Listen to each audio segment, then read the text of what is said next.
We know that to increase conversions, we need to get close to our customers and know them well, including their emotions. So I did some digging around emotional marketing and came across a few statistics like more than half of financial service customers are emotionally engaged more than other sectors, according to Capgemini.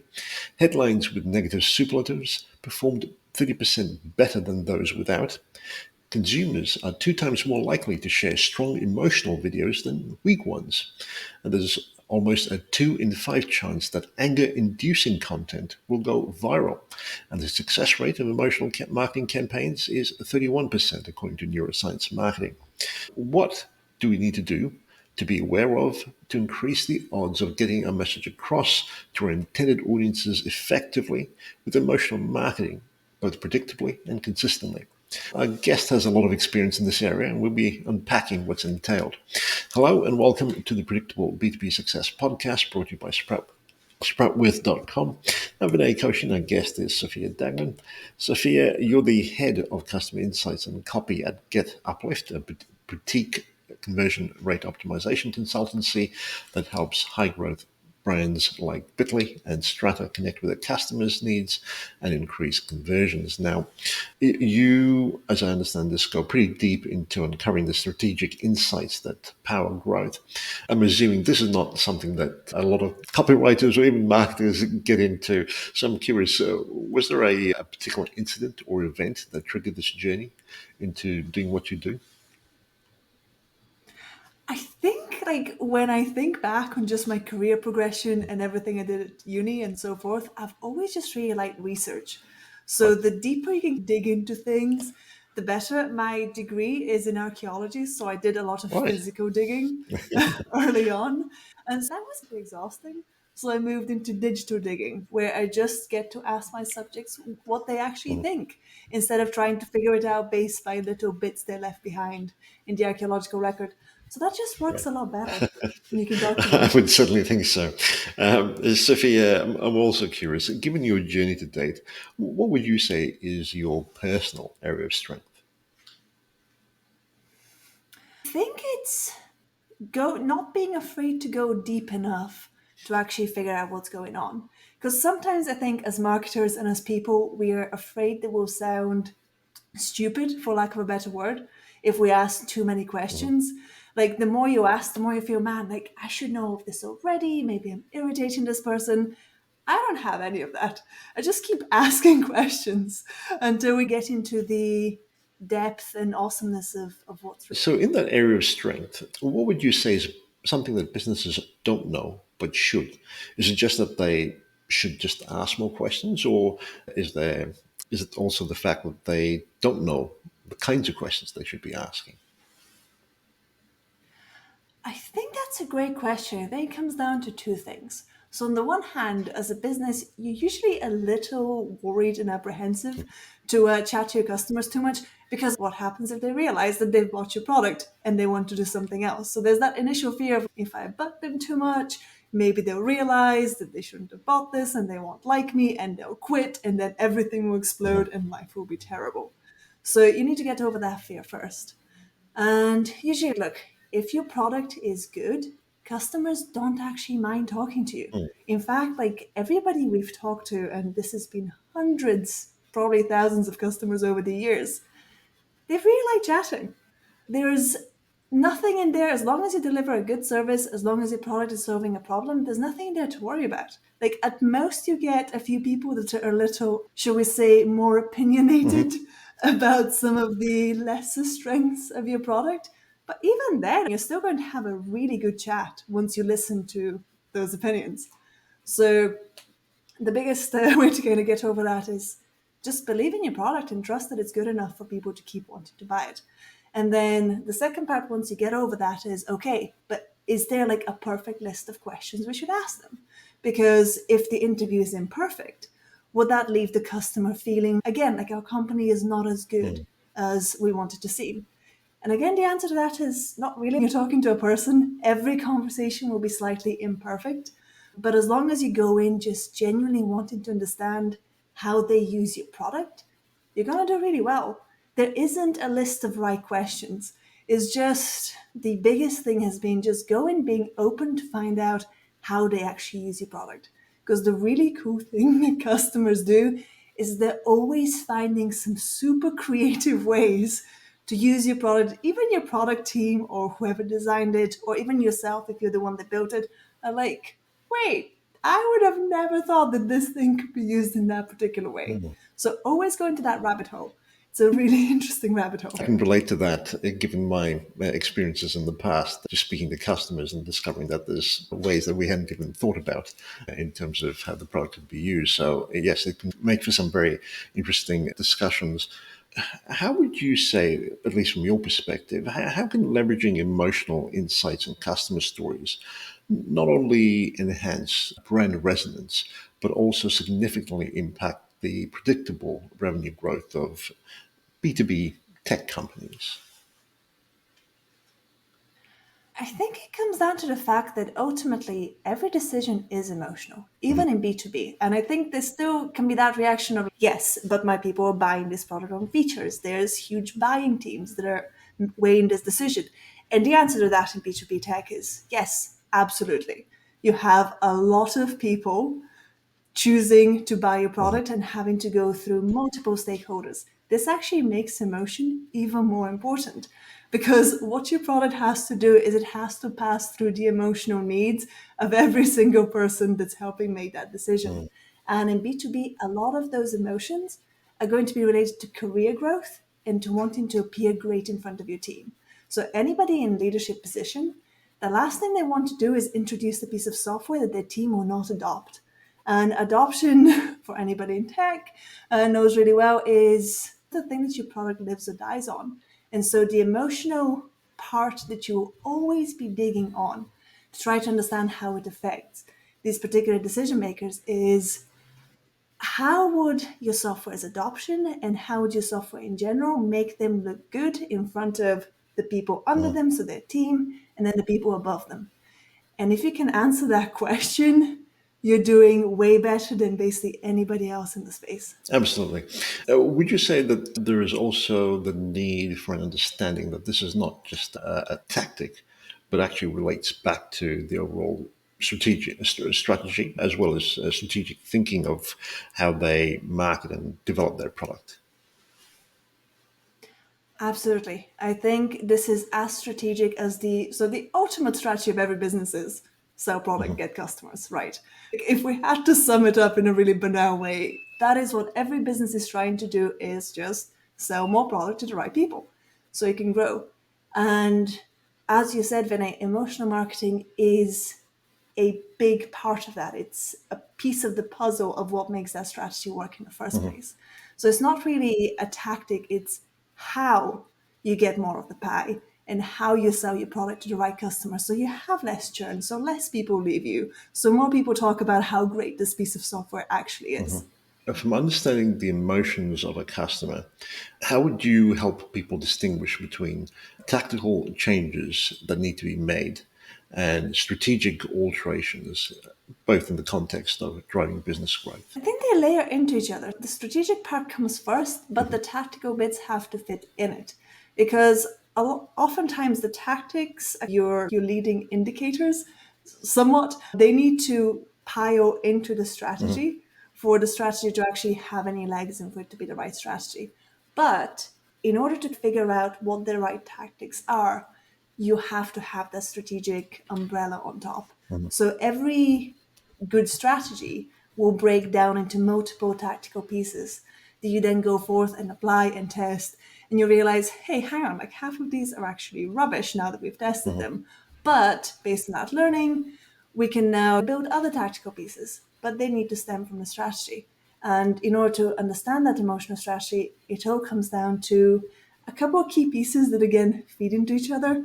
One of them is customer research. So getting to understand how your customers use your product, how they feel, what other products they're using or used before that, how they make those decisions to choose you over everyone else. Obviously, that's a really important piece. The other really important piece is how your team actually feels about the product. And I feel oftentimes that piece can get a little blurry as it doesn't make it into the final strategy. But how your team understands and talks about the product feeds into everything.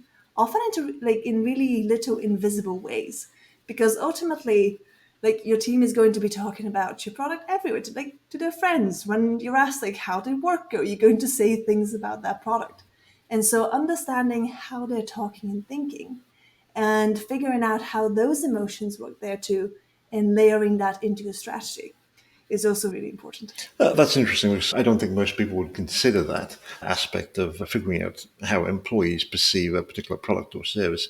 I'd love to dive in a little bit more into that, but I'm curious, thinking about an organization, is it just this sort of conversation? Is it just something that occurs within, say, a marketing team and perhaps at best some sales folk being involved as well? Or is this something that the leadership in the organization needs to be brought in on? So, if we're talking about tech Yep. specifically, none of this works without leadership approval. So, if the leadership isn't bought into the strategy that you're going to lead on, you're going to hit a block every time you try to Mhm. test a new message, every time marketing tries to push something. Basically, unless you're pushing it through like secretly, you will get pushback. So the strategy and the emotional targeting strategy has to be something that everybody on the leadership team has bought on, and also everybody on the product team has bought on. Because if you're building software, product are driving this thing. Mm. They're talking to customers. They're relaying everything to engineering. They're helping create that story. Unless marketing and sales and product are telling the same story, again, you're stuck in that really difficult place. All your things will get blocked, or if they slip through, they won't be as powerful as they can be if everybody's rowing in the same direction. Certainly. In your experience, do you find that the leadership is perhaps a little bit resistant to this idea of exploring the emotions of customers and how that could impact their business, or is it something that they pretty much delegate to, say, product marketing and say, you guys go handle that? I think maybe I've just been extremely lucky to Okay. have worked with some wonderfully like competent C-suite executives, but the ones we've talked to seem to have, especially like ones that have been really embedded into growing the Mhm. business, into taking it from let's say bottom-ish to somewhere really mid-market, understand that ultimately all decisions are emotional or are fueled by often invisible hidden emotions. Mhm.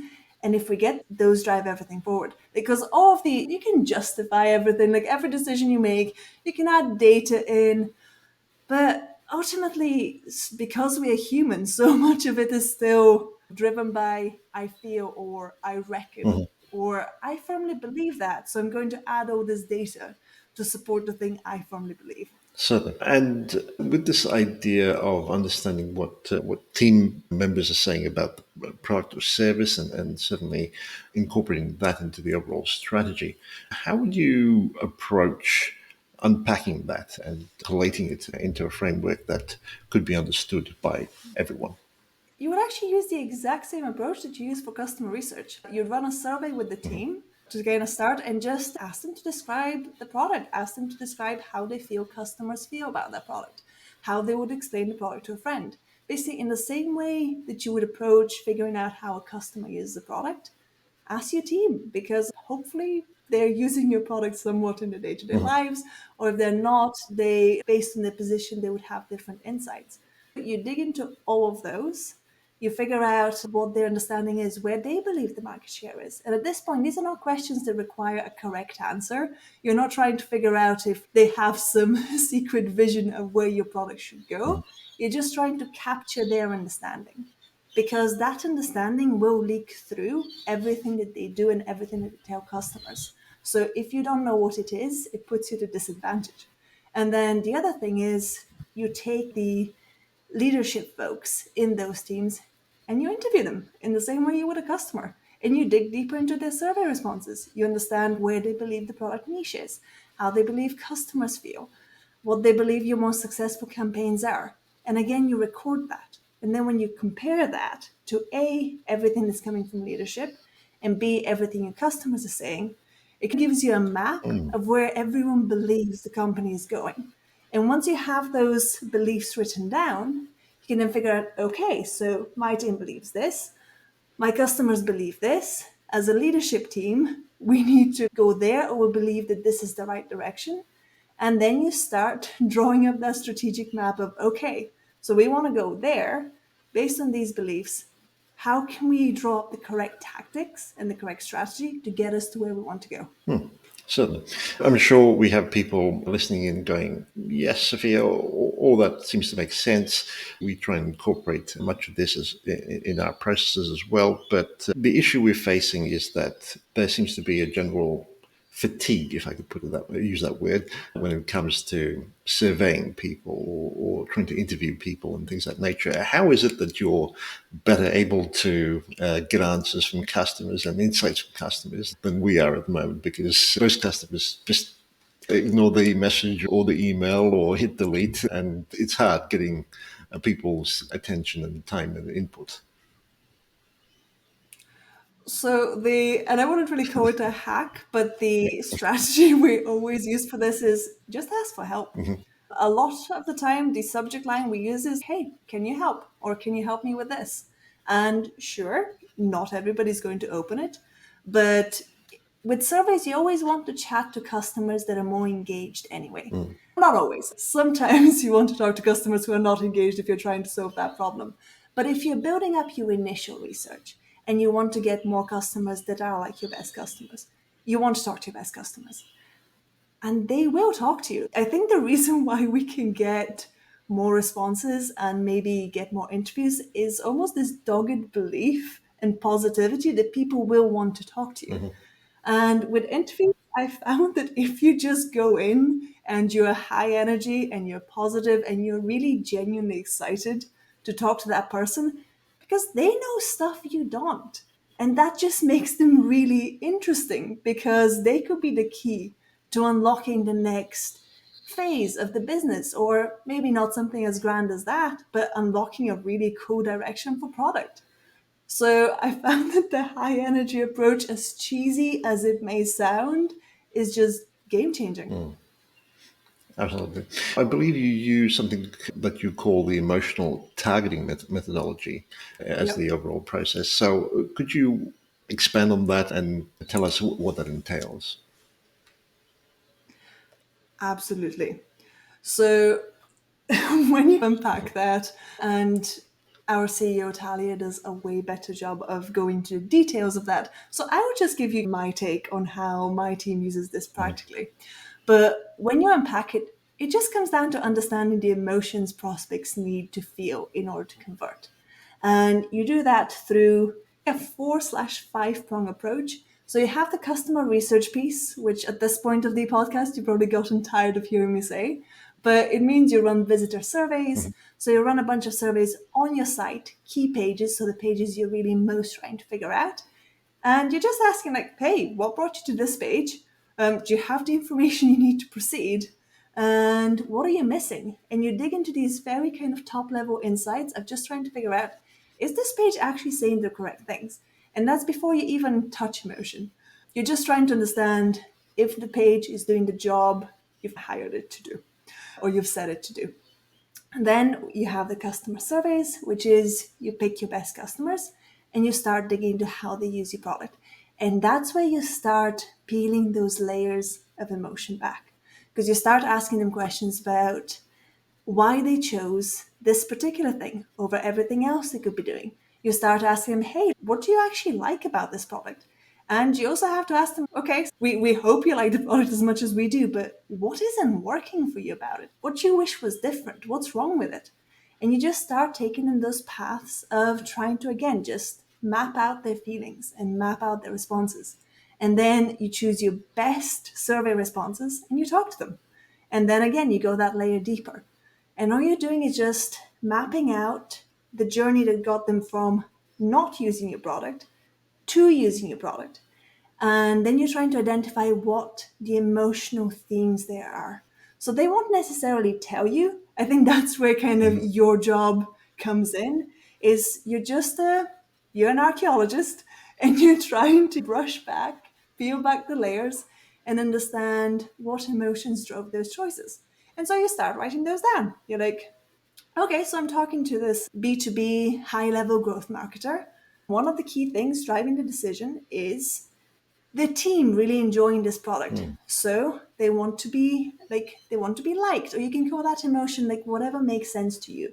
It's less about naming and more about identifying. Or maybe you're like, okay, they clearly want career growth, and so you start identifying those emotions that align with career growth. And as you interview more customers, you're building out that emotional targeting map, and you're like, okay, so I've talked to 10 people. Where do their emotions align and where do they diverge? And then you try to, again, just add more nuance to that map.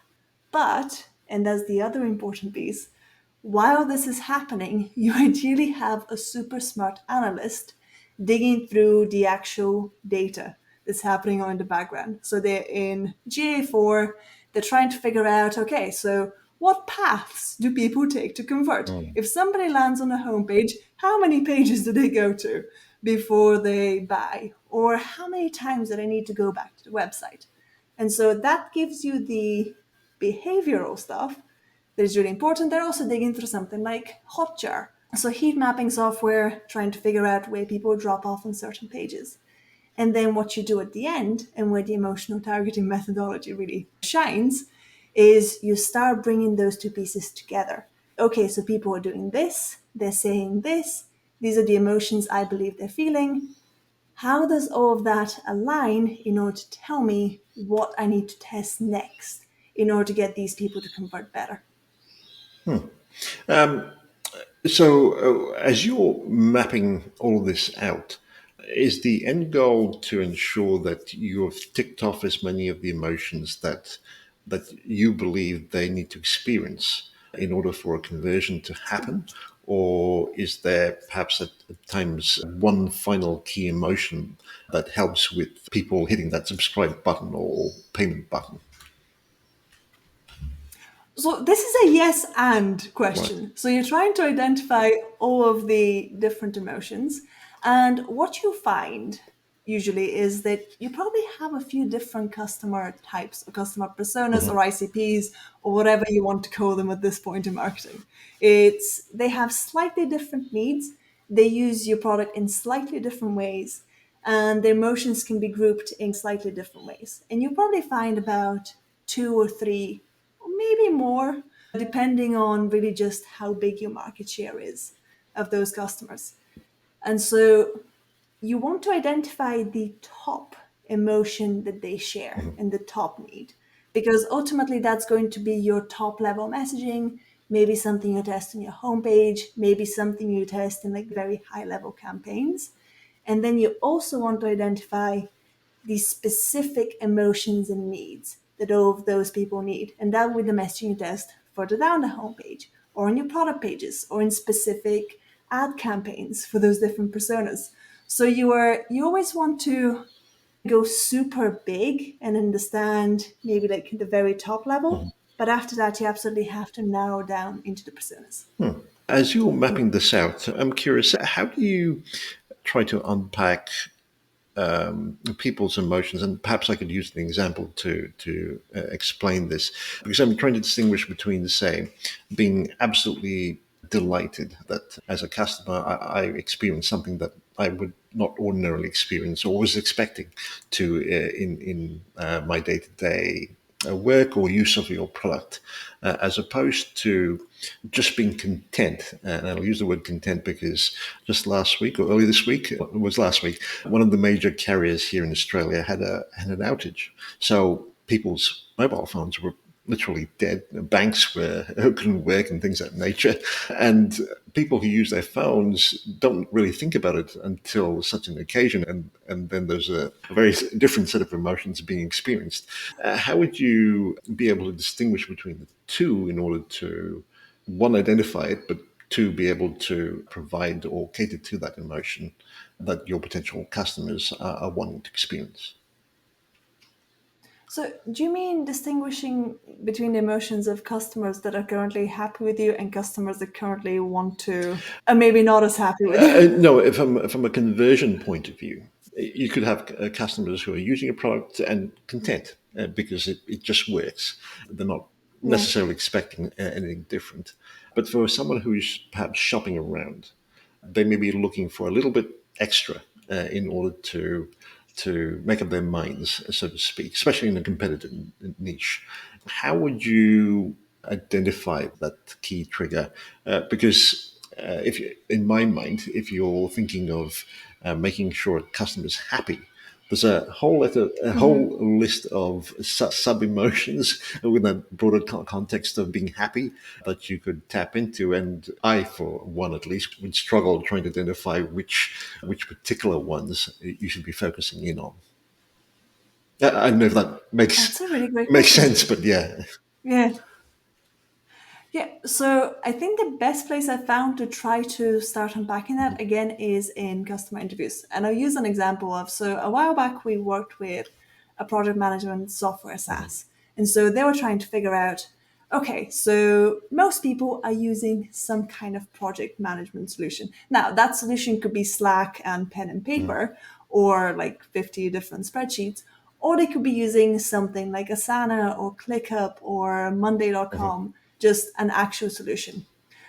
But some will be relatively happy, and then some, as you said, are relatively less happy. They're starting to look.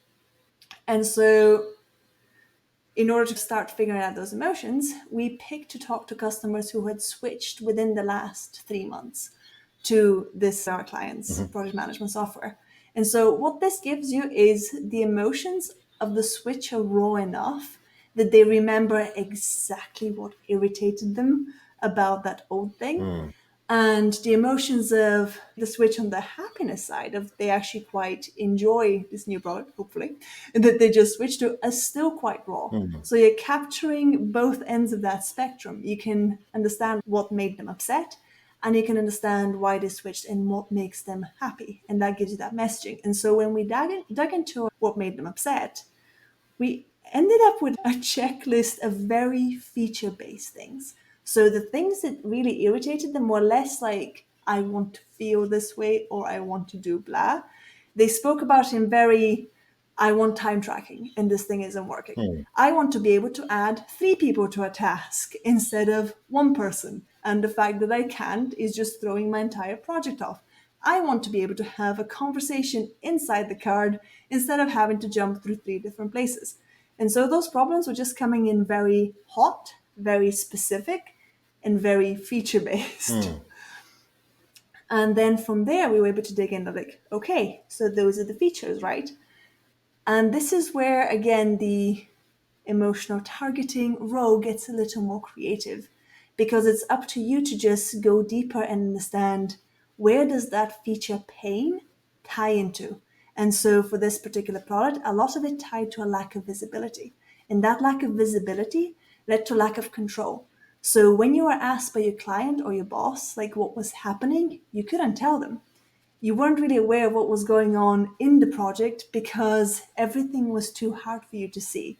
And so emotionally, this felt like uncertainty, like chaos, like your world was crashing down around you because you had no visibility.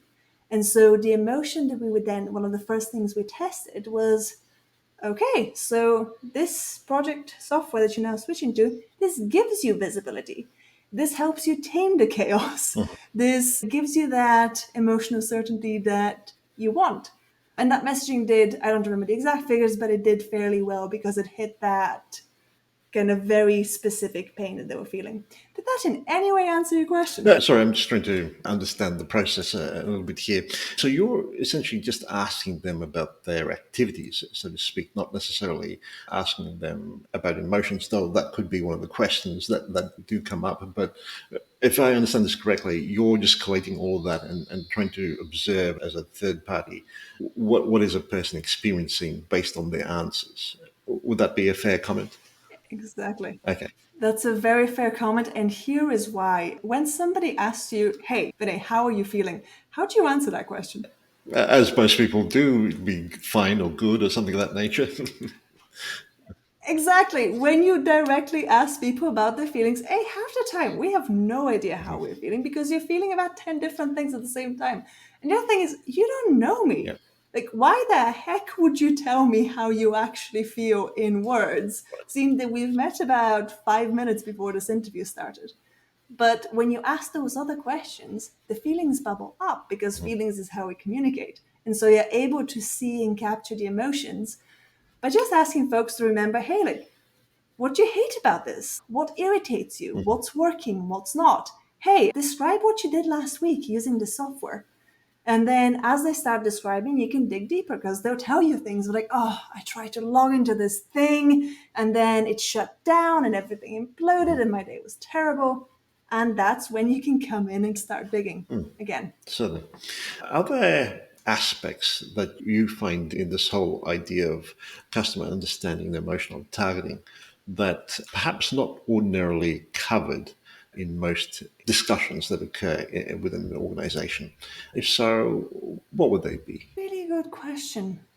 I want to say yes and no, and which is not really answering this at all. But I think what it's not so much that organizations don't, I think, understand the importance of using customer emotions. I think where the break happens is how you actually take that and align it into your quarterly strategy, into your KPIs. It's all very nice to talk about how we should use emotional targeting, we should understand our customers, and we should care about them. And obviously, all of these things are true. And we should. And most customers, like most companies, do. But how do you then take this kind of like slightly vague concepts? Because even when like me and you have been talking about this just now, you ask me questions and I answer, but there is a vagueness to it. Because when you are interviewing somebody or talking to a customer, you like there has to be vagueness because you get the answer due to that particular situation and the relationship you have going on with that person at that time. You can't pre-plan what that's going to be because then you might as well get ChatGPT to do the interviewing for you. And that would get very different answers. And so I think what's really hard is to take those very hard KPIs that we have. We want to increase sales by 10%. We want to increase our market share by 5%, or like whatever that percentage is. And still take all of those kind of customer emotions and themes that we want to test and pains that we want to test in the messaging and align them to those KPIs. And I think that's where one like the biggest break occurs. And especially I think the other big break is when things start going like difficult later on in the quarter. Because let's say like you set your H1 goals or H2 goals or your quarterly goals. And about midway through that period, you're like, okay, so we're not hitting those goals as much as we want to. And at that point, there's just this very human desire to throw the baby out with the bathwater, to throw all the research out and just test something safe or something that feels safe, I should say. Test something that the competitors are doing or something you heard that works really well on a podcast. And throw all of that research that your team spent months probably putting together and just go for something that gives you an emotional feeling of safety. That's interesting. So, could you give us an example of how you would align this with an organization's KPIs? So, yes. Basically, once you understand what, and this kind of research would usually be a part of a marketing effort. So, to make it more specific, let's say you're on the marketing team, one of your big jobs is to increase conversion rates on the website as a whole to get, let's say, if we're talking about a SaaS that has trials, let's say your goal is to get 10% more free trials in H2 or because we actually get into H1 2024, you need to get 10% more free trials in H1 2024. And that is your big goal. And that's a pretty big goal because you can run a bunch of tests on your website that feed into that goal. And so, how you would take the emotional targeting strategy with that is you take, at this point, you would have a lot of Google Docs of various information and data and voice documentation that just outlines, okay, these are the customer's emotional pains. These are the emotions people need to feel on the website in order to convert. And this is everything that we know about the best user journeys based on that GA4 data pool that we did. So we understand customers need to hit these particular pages and need to go through these particular emotions. And we also have that KPI. And so you sit down with everybody who's involved in testing. So that's going to be probably somebody from product marketing because they'll have great insights. It will be your CRO person, Never forget your SEO person. Bring them into the conversation early because they will have specific stuff that you have to include in your test. You have your growth people. So you bring your research, you bring your KPI, you bring those folks into a room. And before you do all that, ideally, whoever's in charge of CRO has done a little bit of thinking and you've started just sketching out what you believe the best tests to get you to the 10% will be. And then you bring them to the group. And the kind of biggest difference maker I found is that you start with those loose strategic ideas that are built on all that research, and you like help everybody fill in the gaps as a team. Because when a team buys into those what those tests should be, based on that emotional targeting research you did, based on the insights that they have that you may not have, it gets everybody to buy into the plan. And if there are issues with certain tests, if those tests don't maybe help you get to 10%, that need to get scared and to want to do safer tests doesn't Yep. come in as strongly because everybody came in aligned.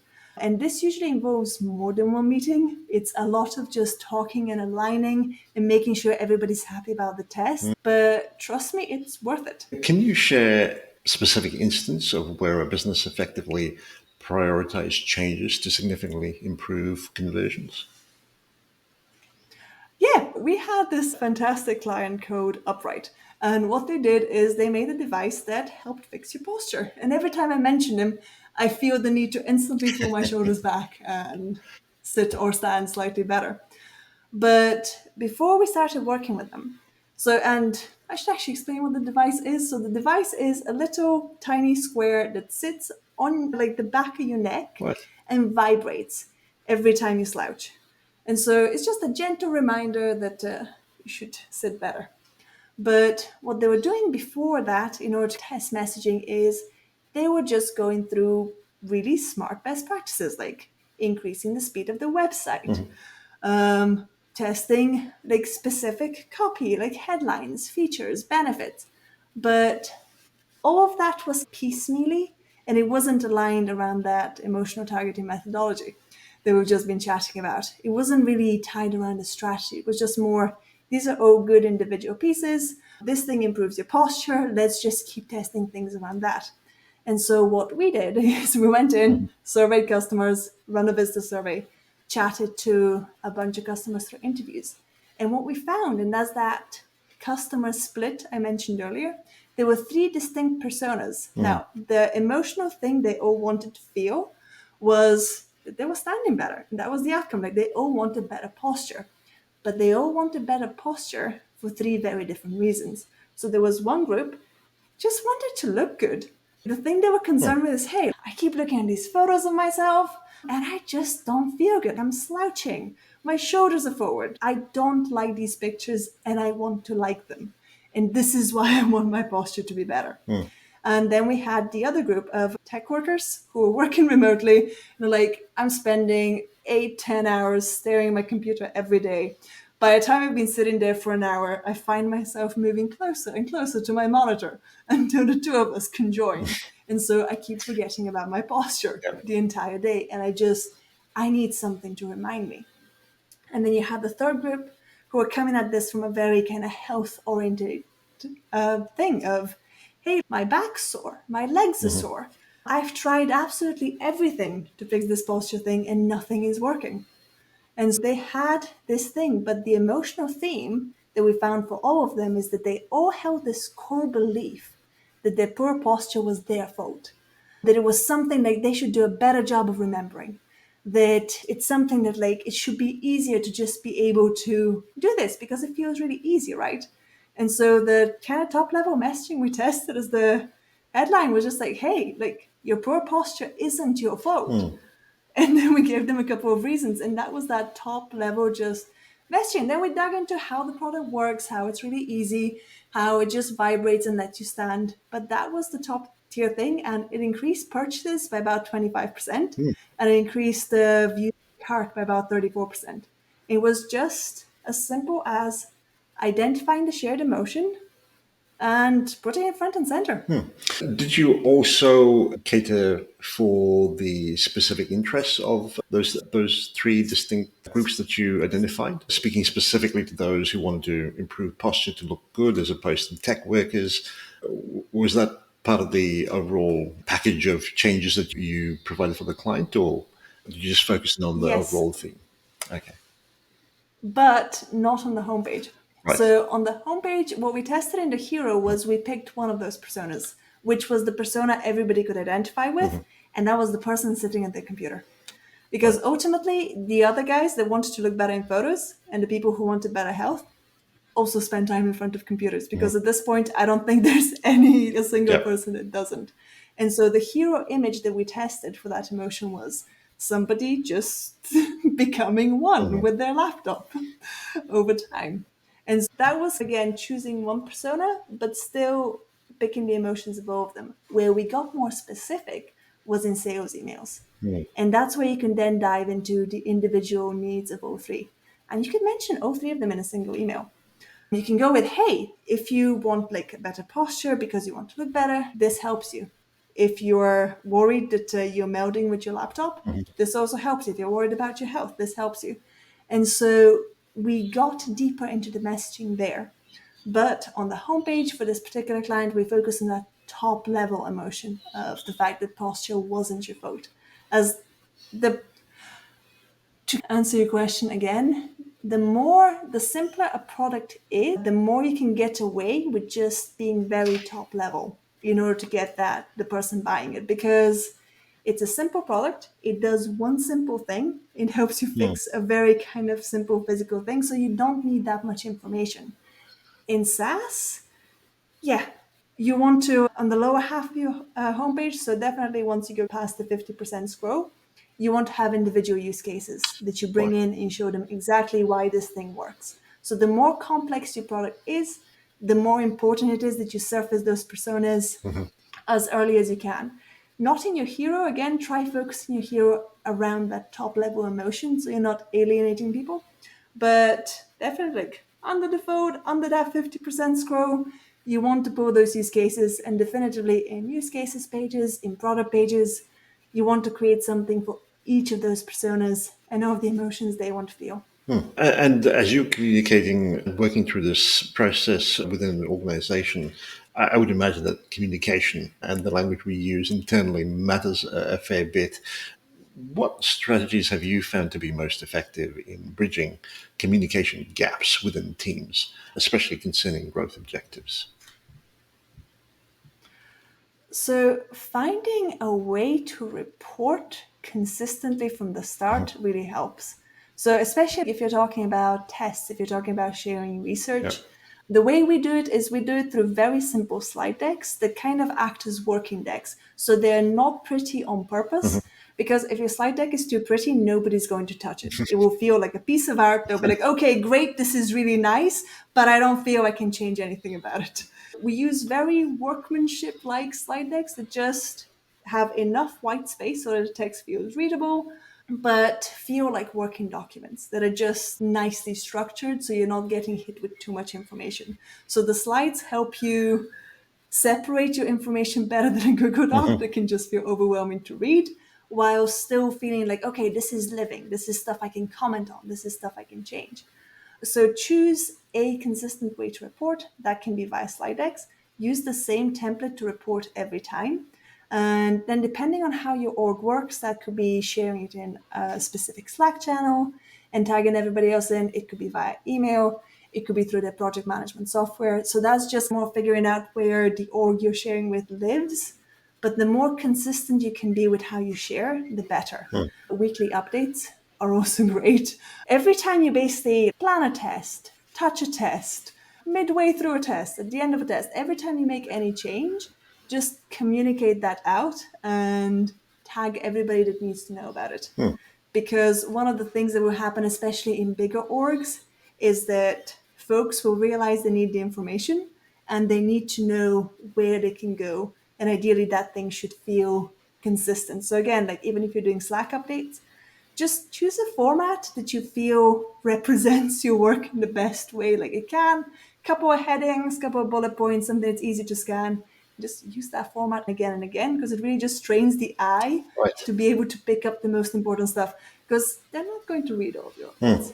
Nobody reads all Yeah. updates. No matter how much we want to, you're just dealing with so much. You're like, okay, I skimmed this. I think I maybe know what it's about. Great. Good work. Certainly. Makes a lot of sense. Thank you for that. Sophia, with this area of emotional marketing, do you find that there are perhaps a couple of areas that doesn't get much airtime? If so, what would they be? Maybe biased in the sense that I hang out in the marketing world and I hang out in the research space. So I hear a lot of stuff being said about research. Now, I don't know if everybody else just has their LinkedIn feed just constantly about research. I do. But that piece that I don't see as much about is bridging that great customer research that you do and how that gets communicated to different teams. Because a lot of the time, when you're brought in to do research or you're brought in to do CRO testing, you're usually brought in under the marketing umbrella. And whoever brings you in gives you the information they believe you need to know, which is amazing, but it means that you miss some nuances. And one of the really great things I find that before you actually dive into all of that research is try to get on a call with somebody from product, try to get on a call with a couple of engineers, like product marketing, just and understand what's been done. If there are any UX researchers that are running other kind of research that doesn't necessarily relate to marketing but is more on the product side, try to just have a casual chat with them because that gives you that nuance that as you come into a company to do a specific kind of research you won't always have. And so I feel that oftentimes as marketers, we focus on our piece so much, which is really great and really important. Like our piece is the bit we do. But too often we don't ask enough questions about all the work that happened beforehand, especially if it's on teams that the team that brought us on don't necessarily have complete visibility into. Because it can also feel a bit awkward. Like you've just been brought in and it can feel awkward to just ask, hey, can I maybe talk to your UX guy? Or can I talk to so-and-so on product? But it really does give you such a wider, more nuanced understanding of everything that's been done. And so on the benefit side is you're not retreading old ground. So if you know what kind of testing's been done before, what kind of research's been done before, you can build and expand on that understanding instead of just laying the same groundwork again with like prettier paint. Makes a lot of sense. Thank you for that. Sophia, if you were listening to this episode, what would you say would be your top takeaway? That is a really great question. I am not sure how to answer. I hope my biggest takeaway is that you should talk to customers and that they Right. want to talk to Yeah. you. Even if you think they don't, like they absolutely do. So please talk to them. They have awesome things to say.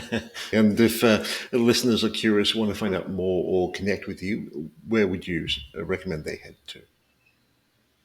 So you can find everything we do on getuplift.co. You can also follow me on LinkedIn. I have not been as active as I should be as somebody in marketing, but I'm getting there. So getuplift.co is better, and LinkedIn eventually I will start sharing slightly better stuff. No worries. We'll include links to that in the show notes. Sophia, this has been brilliant. Thank you so much for sharing. Thank you. Thank you so much for having me.